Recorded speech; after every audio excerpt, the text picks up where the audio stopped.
నమస్తే welcome to AV news ముందుగా headlines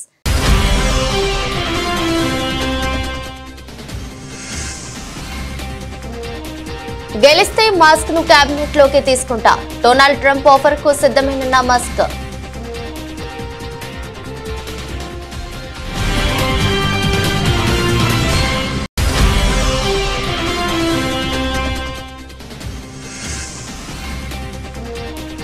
వచ్చే 5 ఏళ్లలో 70 ఉపగ్రహాలను ప్రయోగిస్తాం సంచలన విషయాలు తెలిపిన ఇస్రో చైర్మన్ సోమనాథ్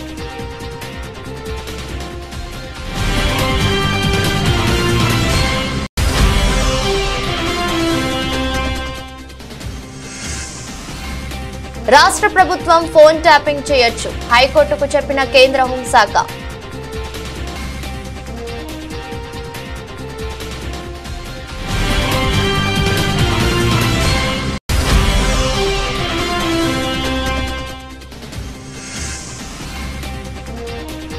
తెలంగాణ కమలం పార్టీలో కొత్త జోష్ అధ్యక్షుని ఎంపికపై క్లారిటీ ఇచ్చిన అధిష్టానం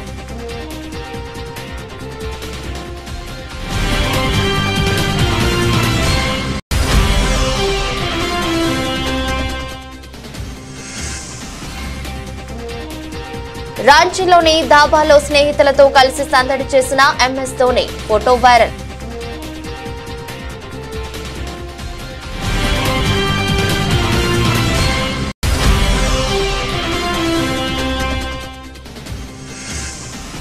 విడాకులకు దరఖాస్తు చేసుకున్న జెన్నిఫర్ లోపెజ్ ఆస్తిలో సగం వాటా కావాలని డిమాండ్ చేస్తున్న జెన్నిఫర్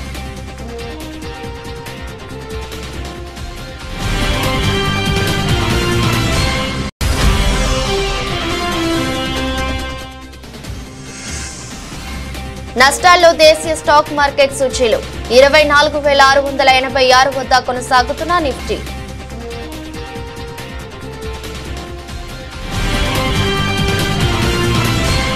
అమెరికా మాజీ అధ్యక్షుడు డొనాల్డ్ ట్రంప్ ఆసక్తికర వ్యాఖ్యలు చేశారు. ఈ ఏడాది ఆఖరులో జరిగే అధ్యక్ష ఎన్నికల్లో తాను గెలిస్తే టెస్లా అధినేత ఎలాన్ మస్క్ కు కేబినెట్ పోస్ట్ లేదా ప్రభుత్వంలో ముఖ్యమైన సలహాదారుడిగా తీసుకుంటానని ట్రంప్ తన ఎన్నికల ప్రచారంలో పేర్కొన్నారు.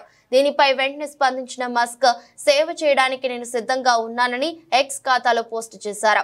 డిపార్ట్మెంట్ ఆఫ్ గవర్నమెంట్ ఎఫిషియన్సీ అని రాసి ఉన్న పోడియం ముందు నిలబడిన ఫోటోను మస్క్ షేర్ చేశారు. ఇటీవల మస్క్ తన సామాజిక మాధ్యమం ఎక్స్ లో ట్రంప్ ను ఇంటర్వ్యూ చేశారు. ప్రభుత్వ వ్యయాన్ని పర్యవేక్షించేందుకు గవర్నమెంట్ ఎఫిషియన్సీ కమిషన్ ఏర్పాటును ప్రతిపాదించారు. ఇందుకు ట్రంప్ కూడా సానుకూలంగానే స్పందించారు.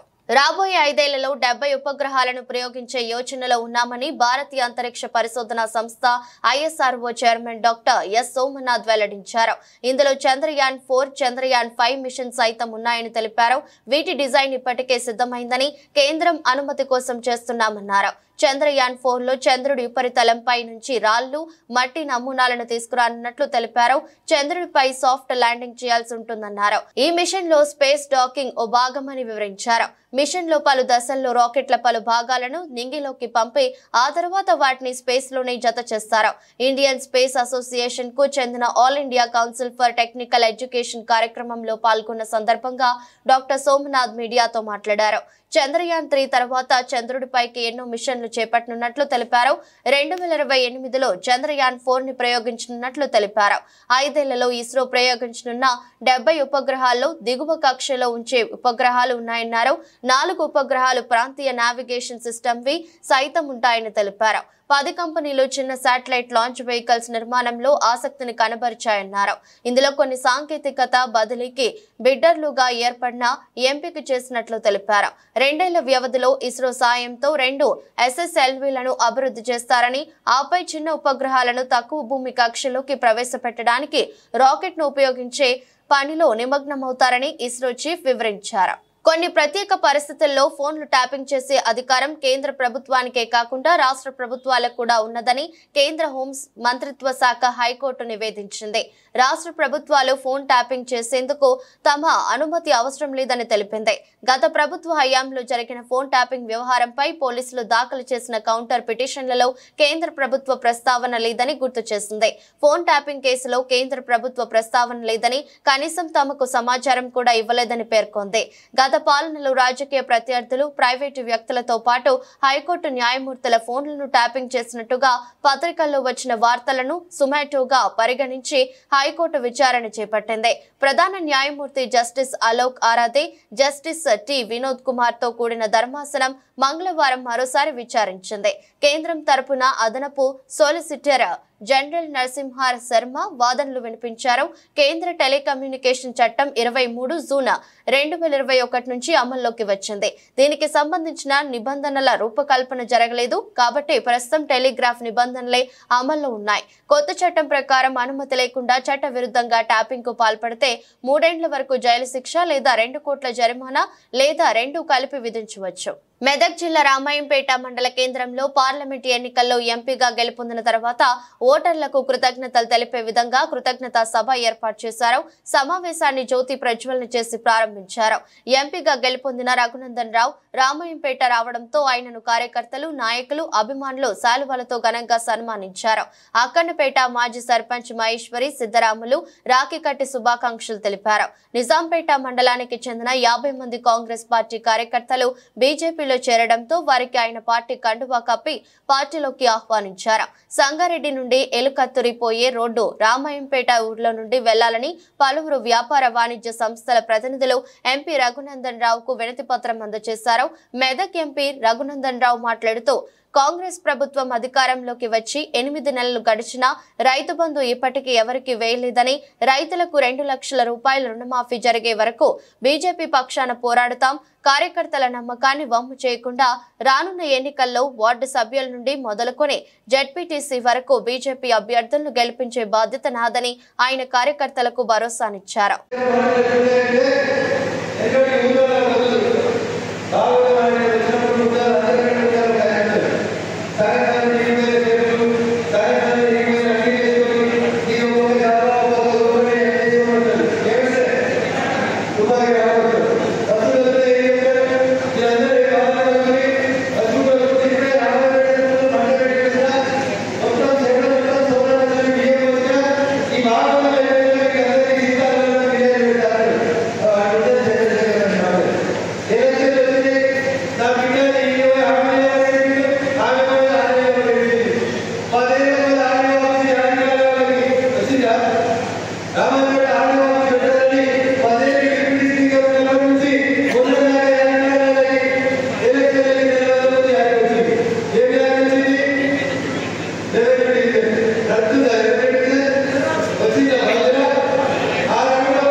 మూడోసారి అధికారం దక్కించుకున్నాక సంస్థాగత ఎన్నికలపై కమలనాథులు ఫోకస్ చేశారు.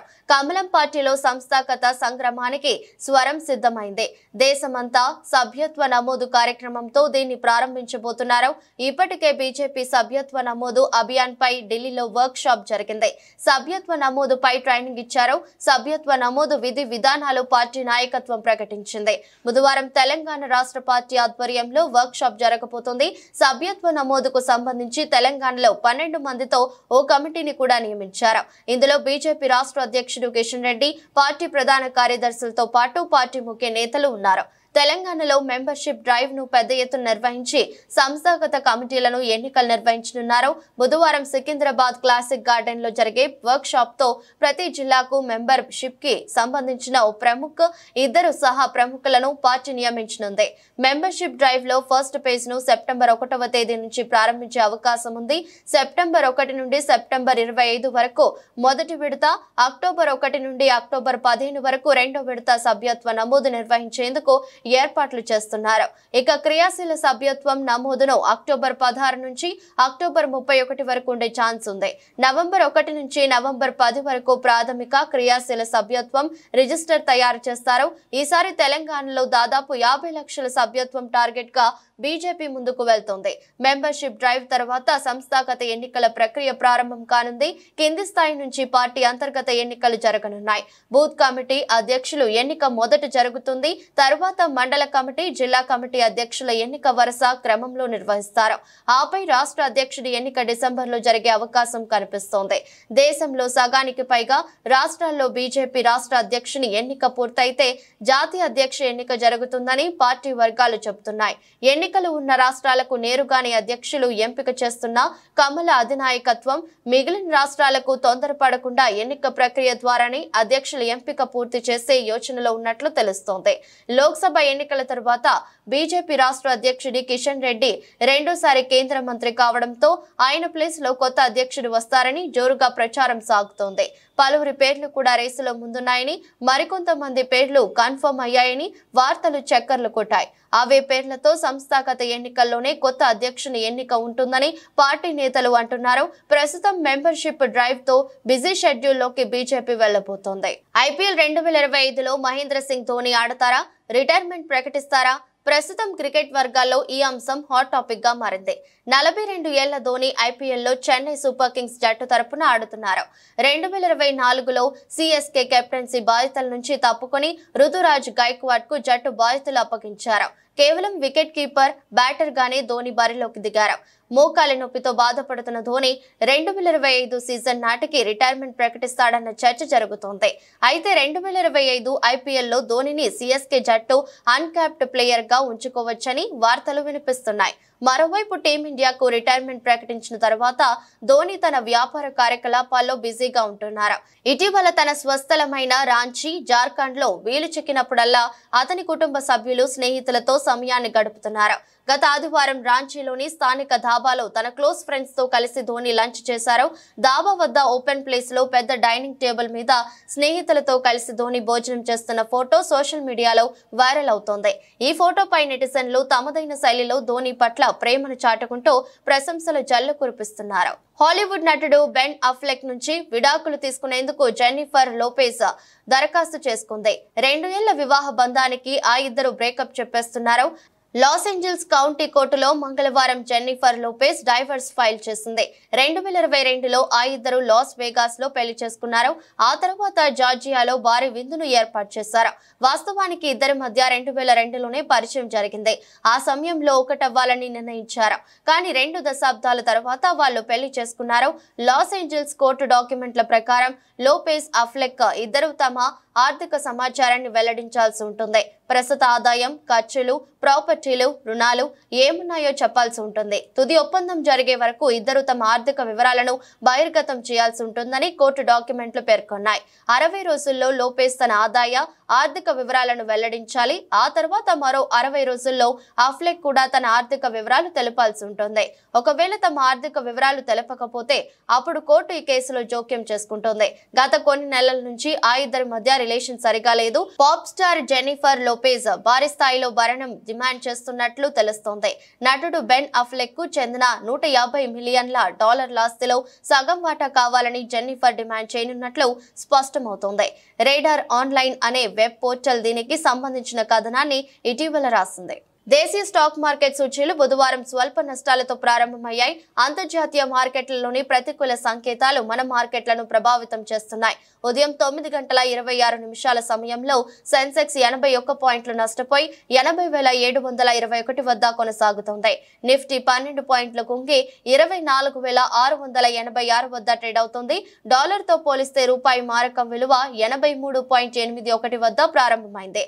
సెన్సెక్స్ 30 సూచీలో Bajaj Finserv, LNT, Bharat Airtel, HUL, Nestle India, Titan, ITC, Tata Motors, Adani Ports, Sun Pharma షేర్లు లాభాల్లో కొనసాగుతున్నాయి.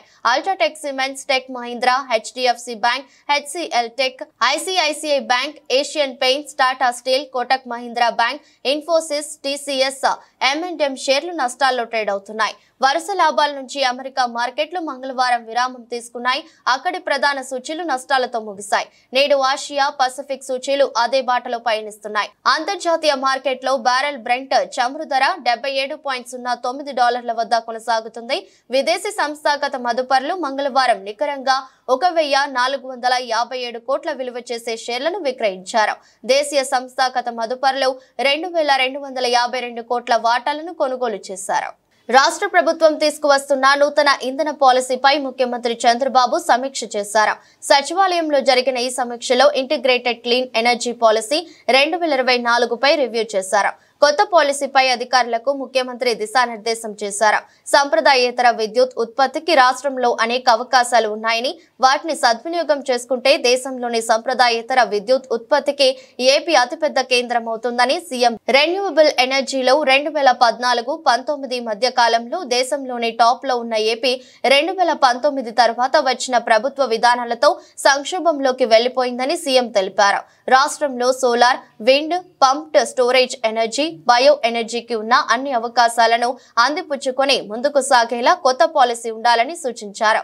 పర్యావరణ హితంగా టెక్నాలజీ ఉపయోగంతో తక్కువ ఖర్చుతో విద్యుత్ ఉత్పత్తి సాధించేలా పాలసీ రూపకల్పనపై చర్చించారు. ఎస్సీ/ఎస్టీ వర్గీకరణ తీర్పును వ్యతిరేకిస్తూ తలపెట్టిన భారత్ బంద్ కు కోనసీమ జిల్లా అమలాపురంలో గడియార స్తంభం సెంటర్ నుండి బస్టాండ్ వరకు భారీ ర్యాలీ, మాల మహానాడు జేఏసీ ఆధ్వర్యంలో నిర్వహించారు. వ్యాపార సంస్థలు సహకరించాలని కోరారు. బస్టాండ్ నుండి ఒక్క బస్సు కూడా కదలనివ్వని ఆందోళనకారులు బస్సులు కదలకపోవడంతో ప్రయాణికులు ఇబ్బందులు ఎదుర్కొన్నారు. మాలల పంతం, మోదీ అంతం అంటూ నినాదాలు చేసిన జేఏసీ నాయకులు రాష్ట్రపతి ఆమోద ముద్రతో మాత్రమే ఎస్సీల వర్గీకరణ చేయడానికి వీలవుతుంది. అలా కాకుండా ఆగస్టు 1వ తేదీన సుప్రీంకోర్టు ధర్మాసనం 7 సభ్యుల ఇచ్చిన తీర్పును పునః పరిశీలించాలని మాల మహానాడు జేఏసీ కోరుతోంది.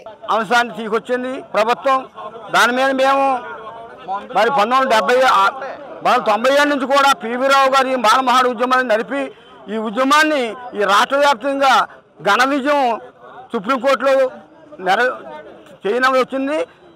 సుప్రీంకోర్టుని మరలా 5 న్యాయమూర్తులు చక్కగా 59 ఉపకులాలని కూడా వ్యర్థి హక్కు లేదు. ఈ 59 ఉపకులాలకి ఈ 15% రిజర్వేషన్ ఎవరైతే బాగా చదువుకుంటున్నారో అందరికీ వర్తించాలని చెప్పి రాజ్యాంగంలో బాబాసాహెబ్ అంబేద్కర్ పొందుపరిచారు. అటువంటి రాజ్యాంగాన్ని ఈ రోజున మరి ప్రభుత్వాలు ఈ రోజున మళ్ళా 7 న్యాయమూర్తులతో రాష్ట్రాల వారిగా జిల్లాల వారిగా చేయాలని చెప్పి ఇస్తున్నారు తీర్పు. ఆ తీర్పుని పూర్తిగా మేము ఖండిస్తూ మేము గతంలో చేసిన తీర్పుని మేము అమలు చేయాలని, ఈ తీర్పు వెనక్కి తీసుకోవాలని చెప్పి ఈ రోజున బంధుకు చేస్తా ఉన్నాము. మేమందరం కూడా బాబాసాహెబ్ అంబేద్కర్ వారసులుగా మేమందరం ఈ వర్గీకరణ ప్రాంతాల వరకు కూడా నిద్రపోకుండా మేము ఈ రాష్ట్ర వ్యాప్తంగా దేశవ్యాప్తంగా ఈ వర్గీకరణని వెనక్కి తీసుకునే వరకు కూడా ఉద్యమాన్ని ముందుకు తీసుకెళ్తామని చెప్పి తెలియజేసుకున్నాను. జై భీమ్. అనంతపురం జిల్లా తాడిపత్రిలో ఉద్రిక్తత పరిస్థితులు నెలకొన్నాయి. వైసీపీ, టీడీపీ నేతల మధ్య ఘర్షణ వాతావరణం నెలకొంది. ఎన్నికల తర్వాత చాలా మంది వైసీపీ నేతలు సొంత నియోజకవర్గాలను వీడారు. తాడిపత్రి మాజీ ఎమ్మెల్యే కేతిరెడ్డి పెద్దారెడ్డి కూడా చాలా రోజులుగా సొంత నియోజకవర్గానికి దూరంగా ఉన్నారు. అయితే ఇవాళ ఆయన తాడిపత్రిలోని తన సొంత నివాసానికి రావడంతో వైసీపీ శ్రేణుల్లో ఉత్సాహం ఉప్పొంగింది. టీడీపీ నేతల పట్ల కవ్వింపులకు దిగారు. దాంతో టీడీపీ శ్రేణులు కూడా ధీటుగా స్పందించాయి. వైసీపీ నేత కందిగోపుల మురళి ఇంటిపై టీడీపీ వర్గాలు దాడికి పాల్పడ్డాయి. ఇంటి ముందు నిలిపిన వాహనాలను టీడీపీ కార్యకర్తలు ధ్వంసం చేశారు. ఇంట్లో ఫర్నిచర్ ను కూడా ధ్వంసం చేశారు. అంతకుముందు టీడీపీ కార్యకర్తలు వైసీపీ నేత రఫీని చితకబాదారు. అయినప్పటికీ వైసీపీ నేతలు కవ్వింపులు ఆపకపోవడంతో మురళి ఇంటిపై దాడికి దిగారు. దాంతో జోక్యం చేసుకున్న పోలీసులు మాజీ ఎమ్మెల్యే పెద్దారెడ్డిని తాడిపత్రి నుంచి అనంతపురం పంపించారు.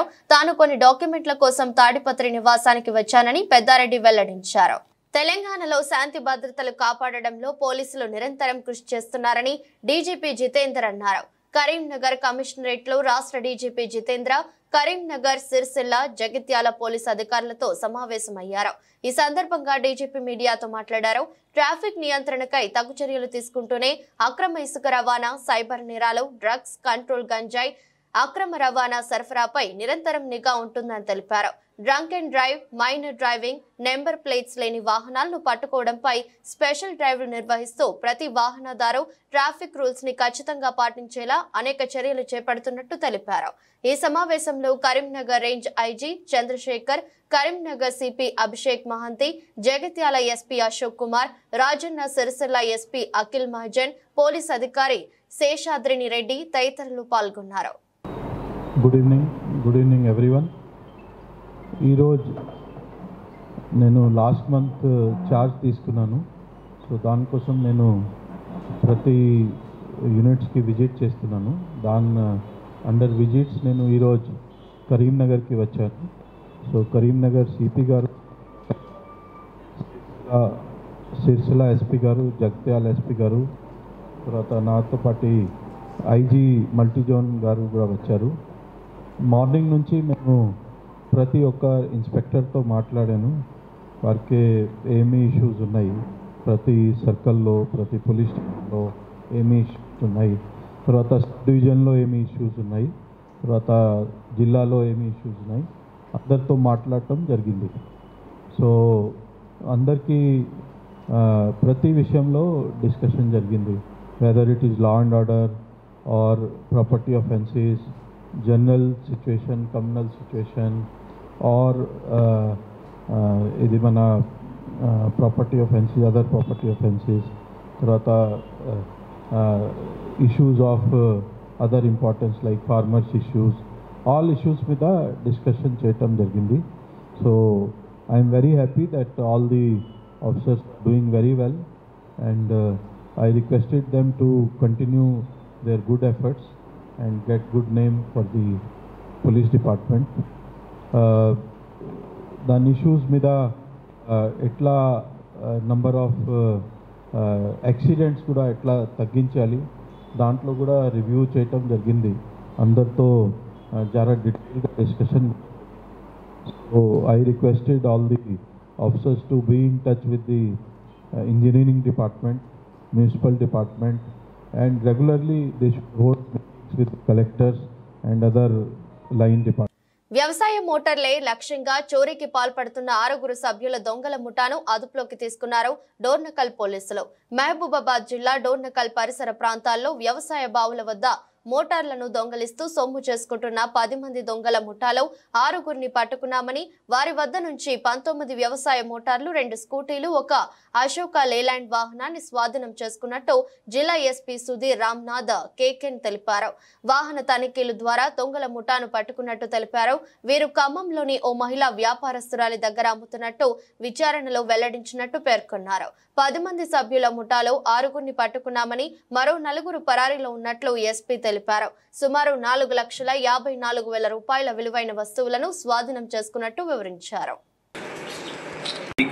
వెహికల్ చెకింగ్ చేసే టైంలో ఒక సస్పిషియస్ కండిషన్లో ఒక వెహికల్ మనకు దొరికింది, అశోక్ లీలాండ్ వెహికల్. ఆ వెహికల్లో మనకు 6 ముద్దాయిలు, దాంతోపాటు ఒక 2 స్కూటర్స్, తర్వాత ఒక 70,000 క్యాష్ దొరికింది, ప్లస్ 2 మోటార్స్ కూడా, ఎలక్ట్రిక్ అగ్రికల్చర్ మోటార్స్ కూడా దొరికింది. అది ఇంట్రోగేషన్ చేసిన తర్వాత మనకు అది తెలిసింది వాళ్ళు ఈ మోటార్ దొంగతనం చేసే టీం అది. ఆల్మోస్ట్ టోటల్ 10 మంది ఉంటారు వాళ్ళు.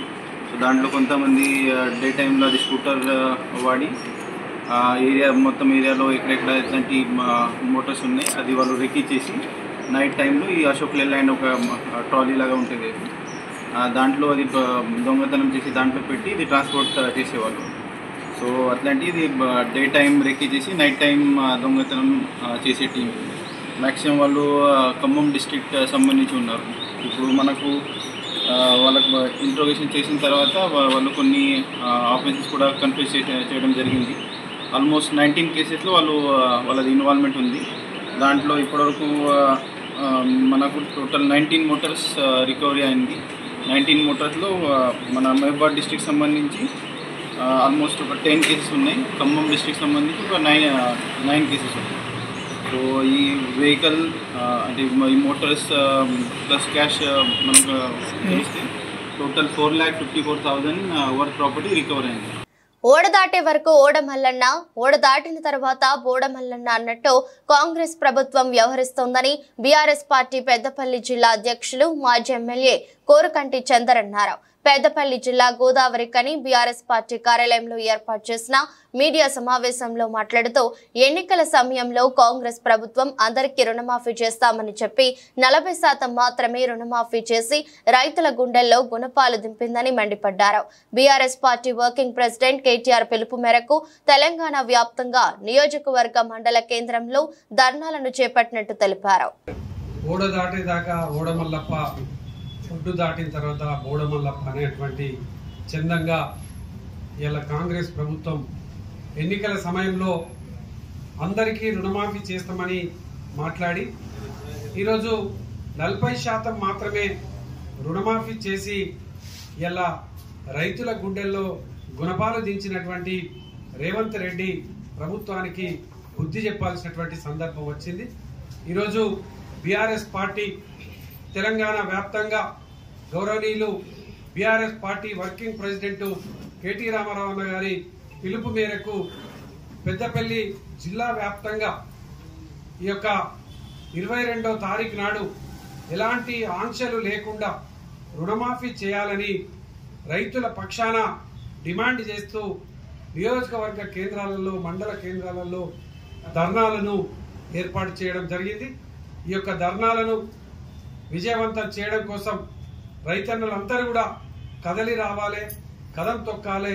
ఈ యొక్క ప్రభుత్వానికి బుద్ధి వచ్చేటువంటి విధంగా, బుద్ధి చెప్పేటువంటి విధంగా ఈ యొక్క కాంగ్రెస్ నాయకత్వాన్ని నిలదీయాలని కూడా ఈ సందర్భంగా నేను యావత్తు పెద్దపల్లి జిల్లాలో ఉన్నటువంటి రైతాంగానికి విజ్ఞప్తి చేస్తా ఉన్నాను. వార్తలు ముగించే ముందు మరోసారి హెడ్లైన్స్.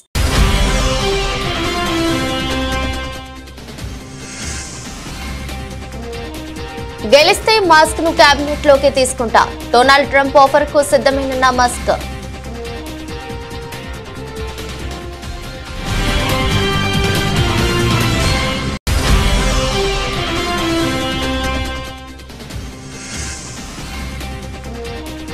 వచ్చే 5 ఏళ్లలో 70 ఉపగ్రహాలను ప్రయోగిస్తాం, సంచలన విషయాలు తెలిపిన ఇస్రో చైర్మన్ సోమనాథ్.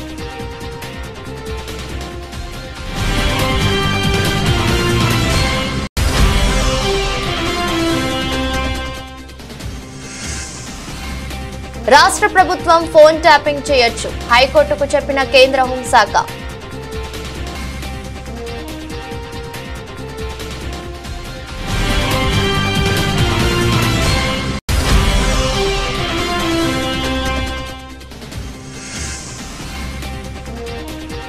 తెలంగాణ కమలం పార్టీలో కొత్త జోష్, అధ్యక్షుని ఎంపికపై క్లారిటీ ఇచ్చిన అధిష్టానం.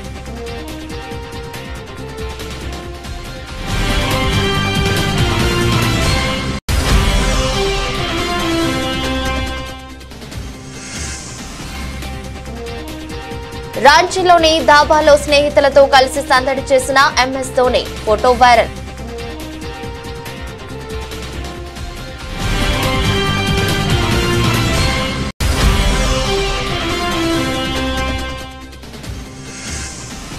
విడాకులకు దరఖాస్తు చేసుకున్న జెన్నిఫర్ లోపెజ్, ఆస్తిలో సగం వాటా కావాలని డిమాండ్ చేస్తున్న జెన్నిఫర్.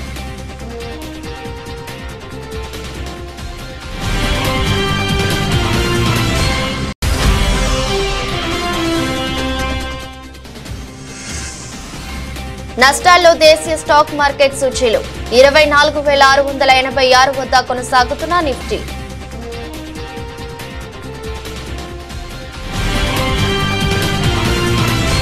ఇది రోజు బులెటిన్. మరో బులెటిన్లో మళ్ళీ కలుద్దాం. అంతవరకు సెలవు. నమస్కారం.